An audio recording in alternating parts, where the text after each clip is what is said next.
الحمدللہ رب العالمین والصلاة والسلام علی رسولہ الکریم، اما بعد، اعوذ باللہ من الشیطان الرجیم، بسم اللہ الرحمن الرحیم۔ فرمان مصطفیٰ صلی اللہ تعالی علیہ وآلہ وسلم، میرے اور آپ کے آخری نبی حضور آقا کریم علیہ الصلاۃ والسلام کا ارشاد گرامی ہے۔ فرمایا، اس شخص کی ناک خاک آلود ہو جس کے پاس میرا ذکر ہو اور وہ مجھ پر درود پاک نہ پڑھے۔ ناظرین، درود پاک پڑھ لیتے ہیں۔ اللہم صلی علی سیدنا و مولانا محمد و آلہ و صحبہ و بارک وسلم، صلاۃ و سلاما علیک یا رسول اللہ۔ ناظرین، پروگرام نور کی برسات میں میں ہوں آپ کا میزبان محمد طاہر نور، اور آپ دیکھ رہے ہیں MR نیوز۔ ناظرین، آج ہم جو گفتگو کر رہے ہیں، ظاہر ہے کہ رمضان المبارک کے آخری ایام ہیں۔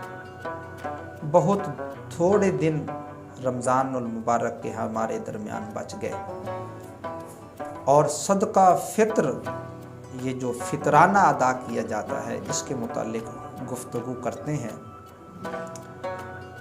فطرانہ یہ جو صدقہ فطر ہے، یہ واجب ہے، بلکہ سرکار مدینہ سرور قلب و سینہ صلی اللہ تعالیٰ علیہ وآلہ وسلم نے ایک شخص کو حکم دیا کہ جا کر مکہ معظمہ کی گلی کوچوں میں اعلان کر دیجئے کہ صدقہ فطر واجب ہے، کہ صدقہ فطر ضرور ادا کیا جائے۔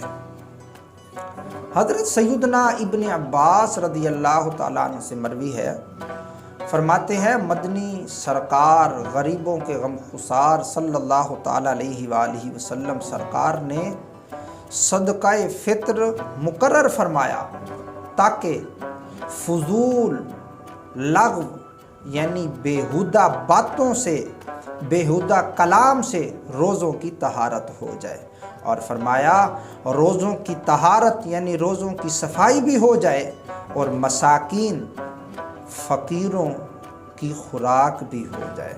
ایک اور حدیث پاک سماعت کیجئے۔ حضرت سیدنا انس بن مالک رضی اللہ تعالیٰ عنہ کہتے ہیں، سرکار مدینہ سرور قلب و سینہ صلی اللہ تعالیٰ علیہ وآلہ وسلم کا ارشاد گرامی ہے، فرمایا جب تک صدقہ فطر ادا نہیں کیا جاتا، یعنی فطرانہ نہیں دیا جاتا، بہت سارے لوگ غافل ہیں، یہ حدیث پاک سنیں اور عبرت حاصل کریں، غفلت میں نہ گزاریں۔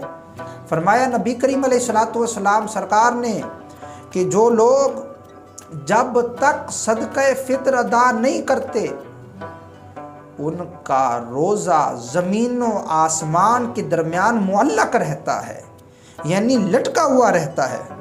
تو بندہ اگر اپنا صدقہ فطر ادا کر دے گا تو اس کے لیے اسی ہی میں خیر ہے۔